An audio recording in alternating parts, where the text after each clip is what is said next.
What makes a killer kill? Is the push over the edge inevitable? Is this dastardly affliction a genetic predisposition to kill, or a serial killer's made? This question has fascinated me for as long as I can remember. Today we are going to discuss Robert Lee Yates on the very first episode of Killers, Born or Made. Robert Lee Yates, also known as the Spokane serial killer, was born on May 27th, 1952 and grew up in Oak Harbor, Washington. His family was middle class and attended a local Seventh-day Adventist church. An important detail to mention is that 7 years before Yates was born, his grandmother murdered his grandfather with an axe.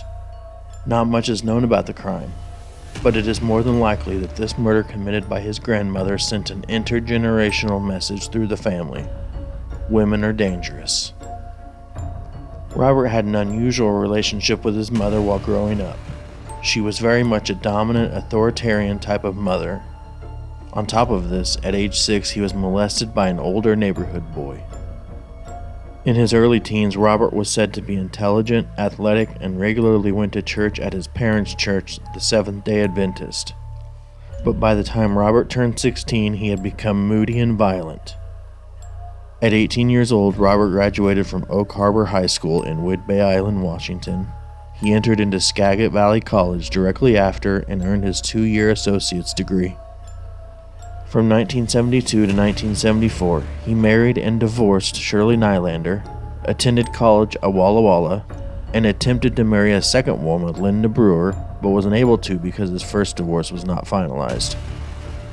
At the end of 1974, in December, Linda Brewer gave birth to Robert's firstborn child, Sasha. Then 1975 rolls around. This is the year of his push over the edge. In 1975, 22-year-old Susan Savage and 21-year-old Patrick Oliver were a couple enjoying a picnic on Mill Creek close to Walla Walla. As fate would have it, Robert Lee Yates was out in the same area practicing target shooting. The couple was nothing more than target practice for Yates. He shot Patrick 3 times in the head, then shot Susan 2 times. He then buried the bodies under a pile of brush. The remains of Susan and Patrick were found just days later. Robert Lee Yates later confessed to killing Stacy Elizabeth Hahn on July 7, 1988. She was a 23-year-old prostitute, and her remains were found in Skagit County months later. She was shot in the head. The killing of a prostitute by a gunshot to the head with a plastic bag wrapped around the head would become Robert Yates' MO, or modus operandi. Robert Lee Yates joined the Army in 1977. He was stationed at Hanau, Germany from 1980 to 1984. Then he was stationed at Fort Rucker, Alabama from 1984 to 1988, and stationed at Geopingen, Germany from 1988 to 1992.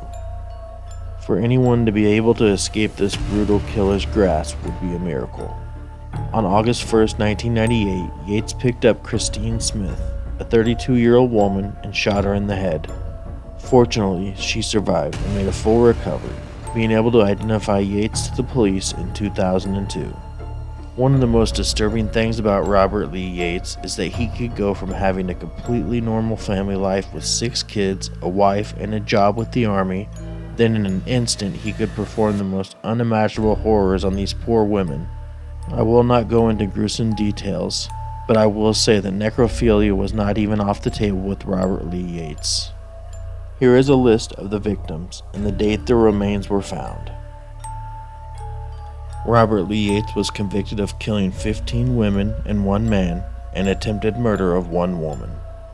Fortunately for Robert Lee Yates, he received life without parole.